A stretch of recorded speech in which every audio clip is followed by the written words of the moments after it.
Thank you for listening to the Gateway to the Rockies podcast from Visit Aurora from the rafters of the Stanley Marketplace. This is the show dedicated to telling the stories of Aurora, Colorado. Hi there, I'm Dave, the Director of Marketing for Visit Aurora.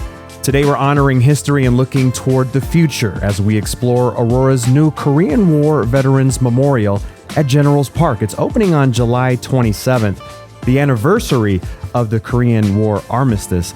The memorial stands as a lasting tribute to the courage and sacrifice of those who served, while celebrating the enduring friendship between the United States, South Korea, and the nations that answered the call. Joining us are Seung-Woo Lee, Board Chair of the Aurora Korean War Veterans, Becky Hogan, Co-Chair of the Korean War Veterans Memorial Project, and Suegie Park, a driving force behind bringing this vision to life. Thank you so much for being here today. It's so good to see you. Thank you. Thank you for inviting us. So as of this recording, and I'm asking this to all three of you, we're 2 weeks away from the dedication. Is there a feeling of relief? Is there light at the end of the tunnel? Or is there still so many details to wrap up that you're still focused on that right now? I can see there's so many details to wrap up. So It is. it's a bit overwhelming, but is it happening? So we feel really good about it. For those who haven't visited Generals Park yet, especially this new evolution, paint us a picture. What will visitors experience the moment they walk into the memorial, and what emotions do you hope they leave with? Well, I hope the visitors come and then really think about what we did together as a world citizen, saving this little tiny country down in about 7,000 miles away from here. That country used to get international aid from the countries like the U.S. Nowadays, that little small country, population of 50 million, now is giving out nation that actually giving international aid. The only country that used to receive and now giving out to the world. And I would like to make sure that that very reason is because of the Korean War veterans. Those are 21 country veterans or the soldiers came to the small country far east and saved us, and then we are forever grateful, and would like to make sure that this trend and this reasoning will continue for the future generations. The Korean War has been often called the forgotten war. Why is that the case, and why is it so important to make sure it isn't forgotten ever again? Well, between World War II and Vietnam War, that's why the veterans, U.S. veterans, forgot Korean War. So, but as we are Korean, we don't want that forgot. That is the very important war, because 16 countries, soldiers, and 5 different countries from medical supporting to survive South Korea. And we got the actually freedom. Yeah. Democrat. The freedom is never free, because the 16 countries contribute their life, sacrifice. That's why rescue South Korea. And one day, we are Peter and Becky and myself, and in living in U.S., we suddenly realized how we are here. Without their sacrifice, we never been here. That's why we have to remember that goals actually came up 2015. We are, having like this, and we have to honor to them. Yeah, this project started more than a decade ago. 2015. Yeah. Mm-hmm. What was the initial vision, and were there moments where you wondered if this would ever happen? Right, because I was 8 years old back in 1950, and the Korean War began. So that's why I am really concentrate and I appreciate those, sacrifice country. So we have to recognize them. And that's why came Peter and I and another Jim and having lunch. And we have to do. This is one of the honor to them as well as education to the second generation. And also veterans make them realize we are not forgotten. So this is started back in 2015 between myself and Suegie and Jim McGivney. Back then he was a honorary consul from South Korea. There's actually serving here. And we thought about, as we brainstorm as to what three of us can do or the whole community can do for the general public. As we are come from or background with the Korean descent and relate to the Korean government, we already thought about the families for those who fought, which is my father was the Korean veterans, Korean Marine. Thought about my son and daughters, and thought about all these 22 countries actually moved here, and those families and their grandchildrens. What would be meaningful for the community to really educate this forgotten war, which was the great victory for the Koreans. For myself, I wouldn't be here without those soldiers. Because, if it's been North Korean and then it's all communist country, I would never have a chance to come here in this country. So we got to remember that. And to remember this, we want to make sure that education history is being told. And that's the reason. And then we tried to raise some money, and then right about finishing design and then trying to have a community raising the funds, and COVID happened. Right. I was like 5 or 6 years of preparation, and then we're gung ho about getting some money from community, and then COVID happened. So we're kind of down at that point. Yeah. But then again, with the supporting like Becky Hogan, and then her late husband Steve Hogan, and then many community leaders saw the same thing as what we saw. This needs to be done, and that's how this project can continue on, and then really being fruitful starting last year. So it's going to be done this year, and we are very grateful for that. Yeah, Becky, your late husband, former Mayor Steve Hogan, played an important role in helping bringing this vision to life. What do you think he would say if he were standing beside you at the dedication ceremony in a couple of weeks? Well, he better say, "Well done, wife. Let's go on a trip." No, he would be very, very happy. His uncle served in the Korean War, so there's a family tie in being able to see this war memorial built. One of the things that I think that makes this memorial distinctive from other memorials throughout Colorado, including the Colorado Freedom Memorial, which does a fabulous job honoring individual soldiers. This memorial actually honors countries. Yeah. Because without that support for a single country, as Peter said, this wouldn't have happened. And while we see some of that support going on among nations now, it really made a huge difference. And hopefully this memorial will remind people that all for one kind of thing, that you come in and you help somebody fight for freedom. Yeah, why? I mean, I want you to expand on that a little bit. You articulated that brilliantly, but why was it so important in the planning of the memorial that every nation that answered the call was recognized and their history was told? What do you think, Peter?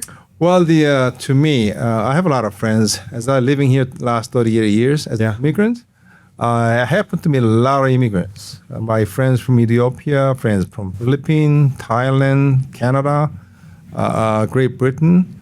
All those immigrants that I have a friend with, while I was learning the English as a second language, and whatever not that I'm doing. I really want to express how we are all as a world citizen, and happy to living in Aurora, and a lot of them came this country for opportunity, and then they're being able to make it, and then being able to actually spread the water out by having their next generations. What we as an immigrant can really leave out for next generation. We all came together back in 76 years ago.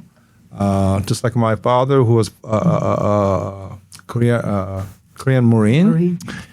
And then, thinking back, we're in a way brothers and sisters. Yeah. We want them to feel good about what their parents and grandfathers did for all of us. And this is a time for us to really being united together. Yeah. And Aurora is a great place to be. So many immigrants that actually come together in Aurora. And we want to make sure that there's a history out there that we are together and stronger. And result of that, the South Korea is being great world player now, and I hope that they can, help other countries more. Yeah, I mean, Aurora fits perfectly. It's Colorado's most diverse community. Were there ever any other considerations, or did it always just naturally fit in Aurora when the planning was beginning? Well, the Aurora's my hometown. Yeah. I moved to Aurora, actually right behind the Aurora Costco. I didn't know back then it was actually unincorporated Arapahoe County. Okay. That was back in 1988, and ever since that I lived here. One time I moved to down South Aurora and find out that became a centennial. But the Aurora is the heart of the what folks that are all immigrants like me. I still remember that when I first immigrated here back in 1980, late 80s, the Colfax is where the most of Koreatown is. Mm-hmm. Now the Koreatown we call it is right at Havana and Parker, which is probably 30 to 40% of business owners are all immigrants, and out of those, probably Koreans the most owners of the business over there. Yeah, and we're prospering, and I want to make sure that we can do this together, as a community within community, and Aurora's perfect place. Yeah. Suegie, you've spoken before about experiencing the war as a child. Yes. I obviously don't want to expose anything that's traumatic, but what memories have stayed with you over the years, and how did they shape your determination to build this memorial? Right. Okay. Well, that's a good question. Thank you. And I was 8 years old, and one day, June 25th, 1950, war began. But I was in school, elementary school, 3rd grade. Did you have an understanding of what was happening at 8? Did you fully kind of get it? At that time, no. Yeah. The teacher actually, come out. And we went in class, and teacher told, go home. Don't come back. Yeah. But, sudden we say, oh, good. But when home and see parents, they are so sad and very worried about it. And then they told, the parents told us the North Korean invaded, whatever, we don't understand still. And then we have to come out, and go south further. Nobody, waiting for us, or we don't know where we're going to. But anyway, we have to, and down south.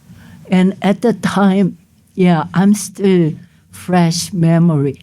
Yeah. And, I have 2 younger, brothers.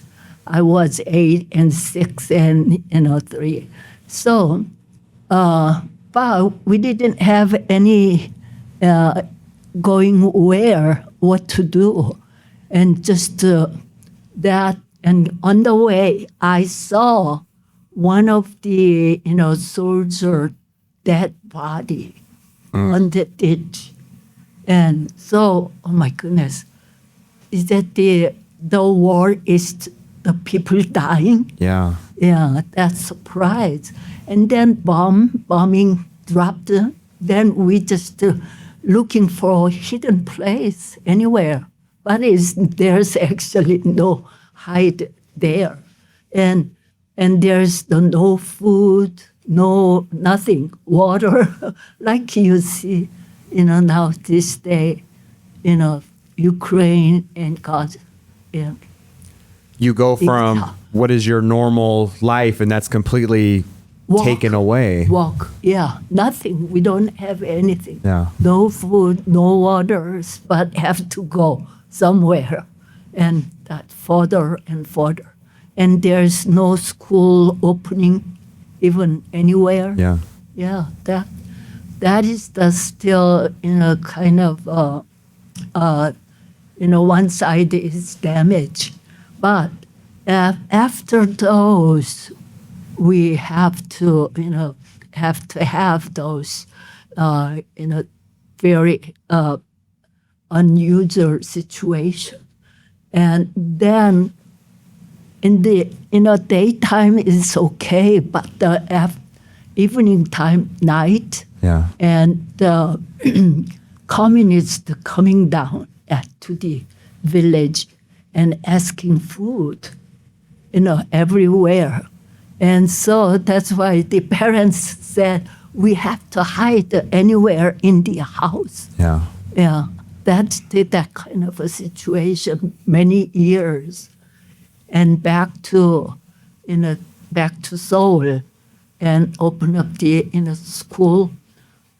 And then why we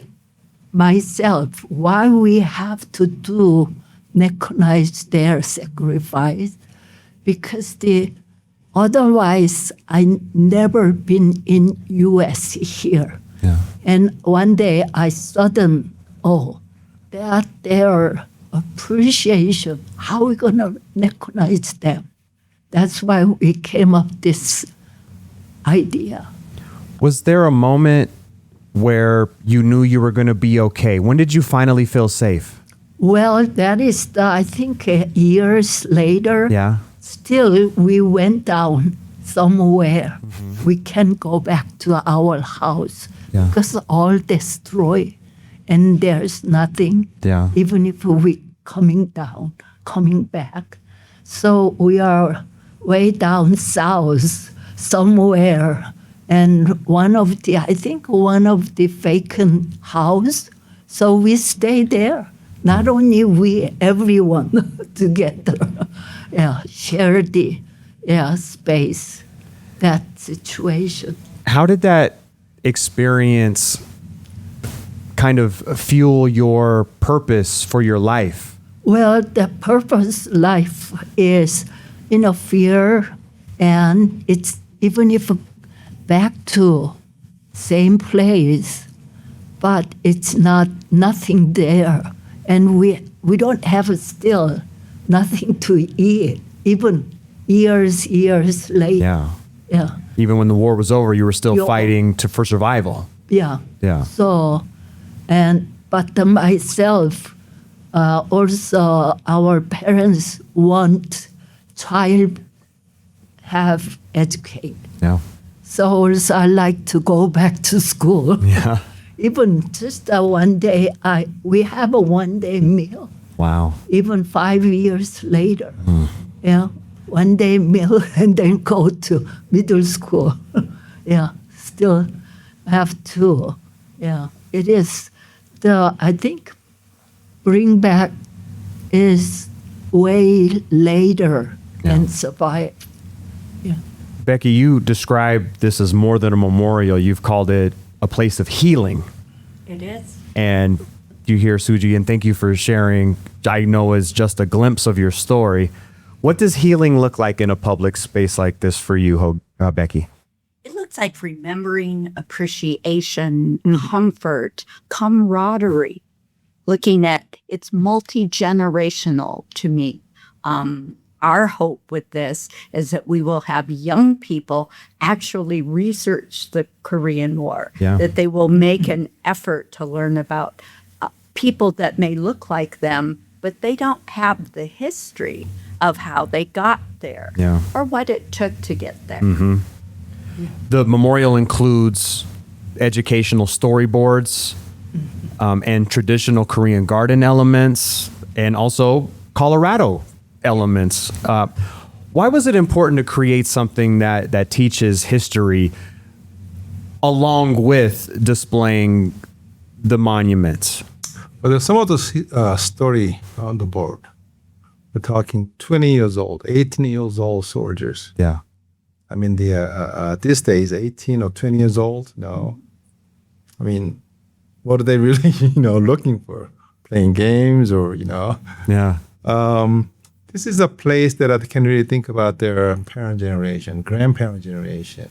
Or what do they have to go through to bring the life that they're enjoying today? And this is a reminder of, hey, some of our parents and grandparents' generation, they did their share. Now you gotta give some respect. And only reason that you can actually sustain here and then live a happy life and good life here is that somebody sacrifice. Yeah. And we really have to count that. But then again, what can we do to really commemorate those suffering? And then maybe this is time to teach them to do the right thing for the community. Like what Suegie, she actually, after she immigrated into U.S., she and her husband joined the U.S. Army. Wow. And then she got out, used the GI Bills. Thank you for your service. Wow. GI Bills. She went to school for it. Mm-hmm. She's a farm doctor. She's Yeah. been farm doctor for the last 30 years. And she still works. She's at middle age, 80-some years old, I got middle you. age. Okay, she used to work full time at the community low income clinics to take care of the immigrants and low income families. And we'd like to show that this is the people that were actually building this. And one of them make sure that we as an individual look out to each other. And as someone from Korean descent, maybe this is one of my parts to look out for each other. Yeah. And I hope that any visitors that come there be able to really share that sentiment that we all supporting each other. I think one of my favorite storyboards are the ones that feature three people from both Aurora and the Greater Colorado, one from the Spring, Suegie, and one from Aurora. And it is so important because it talks about their personal stories. So it relates to everyone that may have served, to someone's grandpa that is on the storyboard, for someone's son who is honoring his father. So those are really, really important reminders in a day and age where history has become very fragile. Mm-hmm. And it's extremely important to all of us that history is remembered, that it's remembered accurately, and in its memory, it is also honored. Yeah, it's so easy for history to sanitize something that happened with almost like a chess-like strategy, this board piece moved here and did this. There are impacted stories. There are important stories that influence the entire trajectory of not only that population, but the global world. And it's important that not only those stories continue, but it opens up conversation, particularly for the younger generation, to have an understanding of where we've been and where we can't go again. Correct. Right.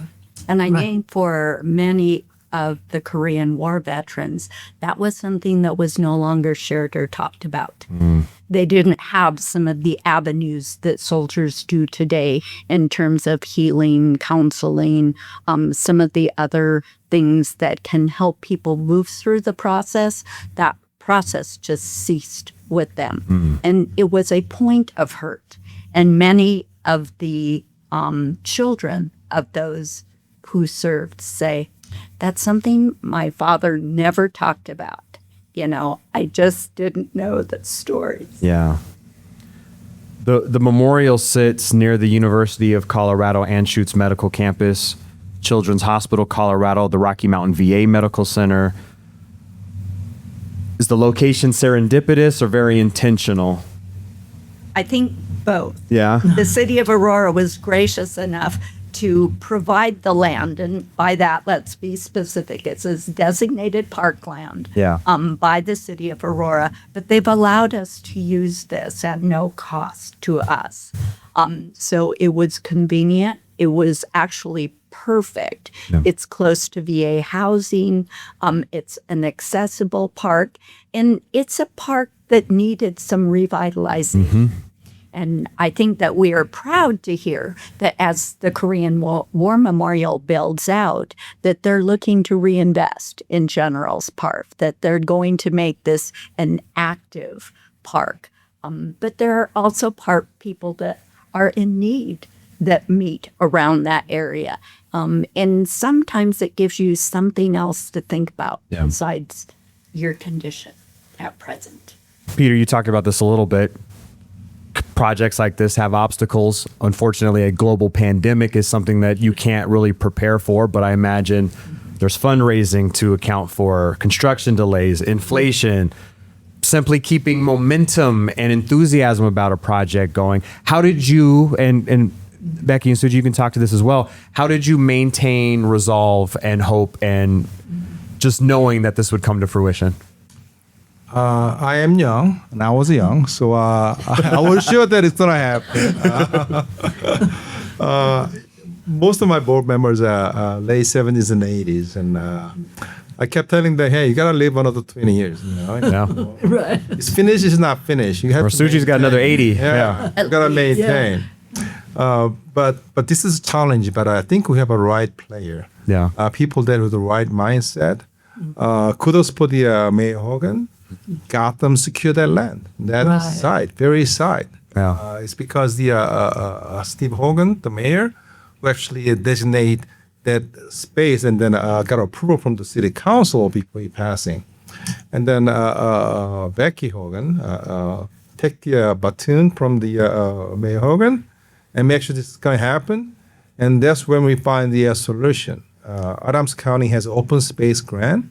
We were able to actually apply for it, and was actually received as a second place out of 27 applicants. And we were the only non-governmental group who received the funds. So this is all possible because the group effort, and then Becky and Jim, Suegie, Nicole Johnston, who actually helped us out tremendously on this.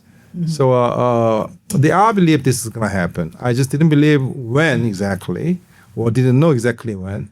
But I firmly believe that it's going to happen, and it actually happened a lot sooner than I thought. Yeah. And despite the challenges in fundraising, communities are able to fundraise about $200,000. And those initial contributions really help us to make this happen, and then had a firm belief that it was going to happen. Are there ways for the community to still contribute and be a part of this Yes. process? How, Yes. How can we be supportive and involved? We do have a bank account and Zelle account, which we're trying to showcase the dedication ceremony. Okay. We probably in the under $150,000 for the future maintenance for now. All depends on the how the future costs can be swept. But those are our goal at this point. But then again, I kept telling my boards that they have to see it for the next 20 years. So they have to be healthy. Yeah. But everybody can participate, and more importantly, spread the word out, because this is a unique place in the United States.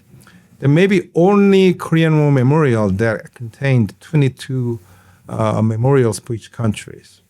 And for that, we'd like to make sure that this can widely utilized, and then will become UN heritage site for some point. When the construction finally began, was there a watershed moment of, okay, this is really happening? Was there a day when it really felt real for you? Yes. Yes, there was. Yeah.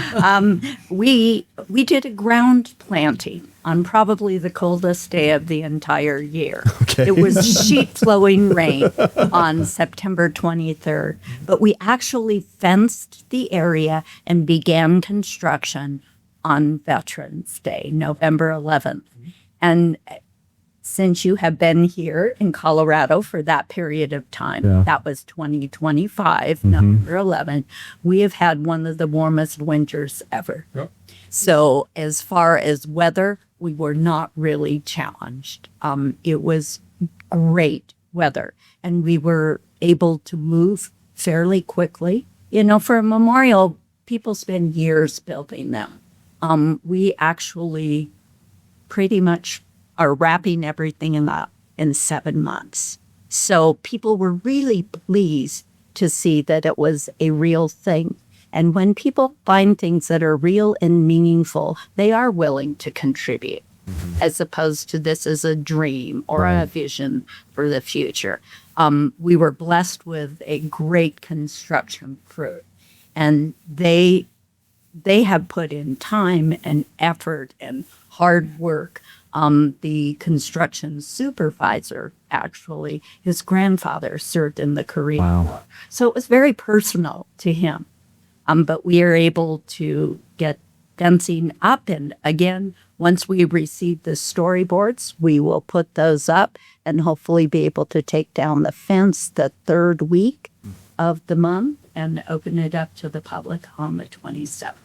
Suegie, what do you feel when you sit in the memorial, when you see it? What comes to mind? Wow, that comes to mind is it is really happened. Yeah. And also I like to emphasize one point. Yeah. Okay, we've been, initiate 2015, Yeah. right? And then I think 2018, Steve Hogan gave us land. I think that is the 2018. That is actually booster our mind.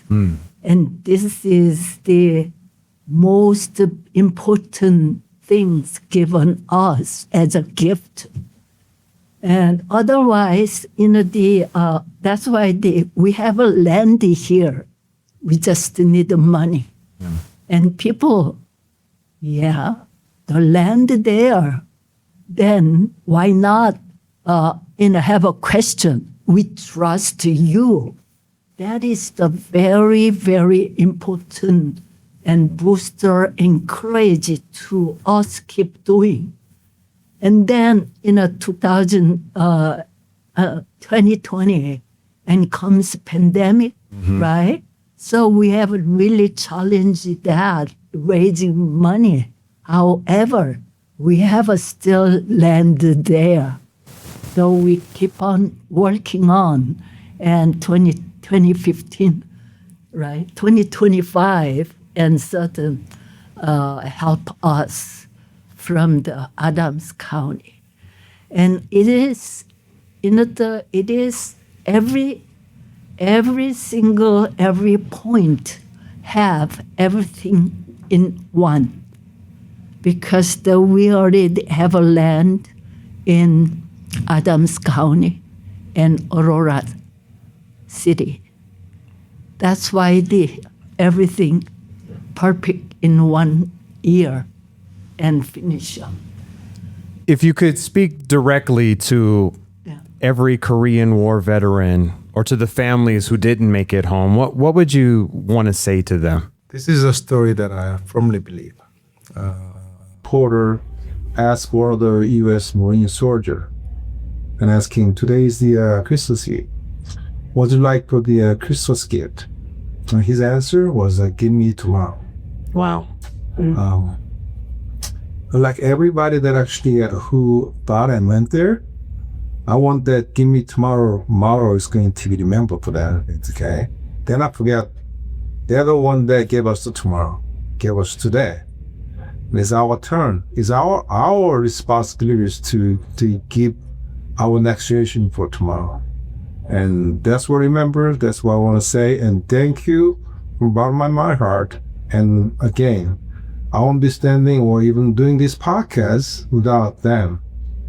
Came to our country and saved us. And thank you. fantastic way to end it. Although I want to offer Becky and Suegie an opportunity if they would like to share anything they would like to say. You have a question,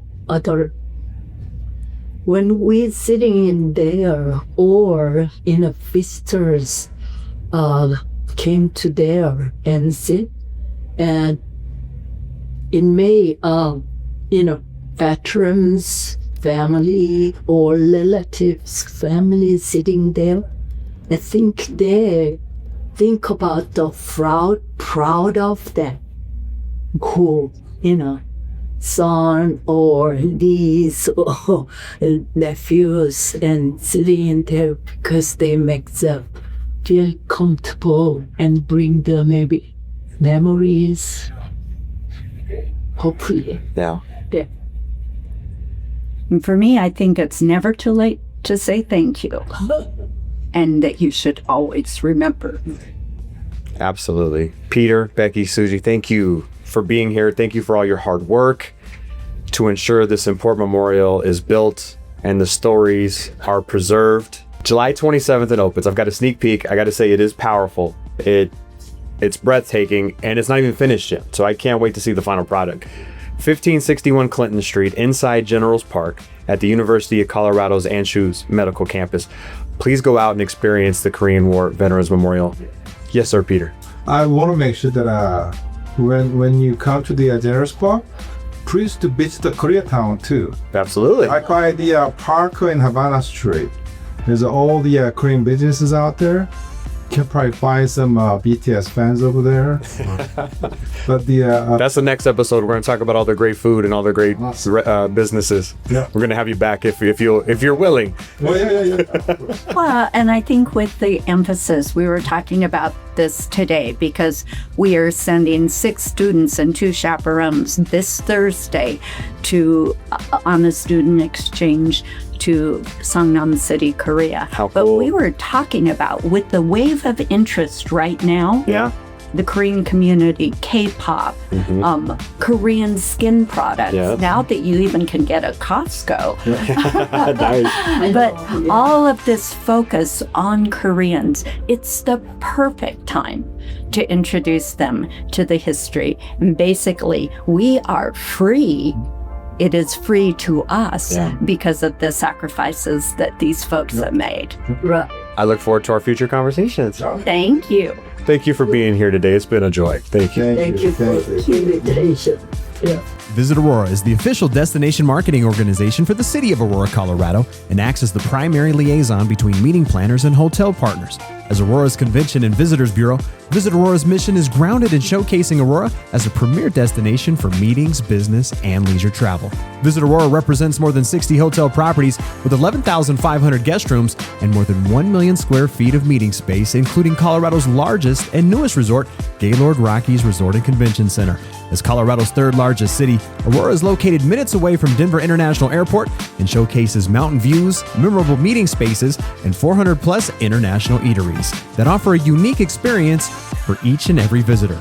As the gateway to the Rockies, Visit Aurora's role in the community goes beyond marketing the city as a destination. The Visit Aurora team is here to assist you with your Colorado visit, from facilitating your meeting, event, or convention to helping you discover local flavor and attractions. Go beyond the boardroom in Aurora. For more, visit us at visitaurora.com.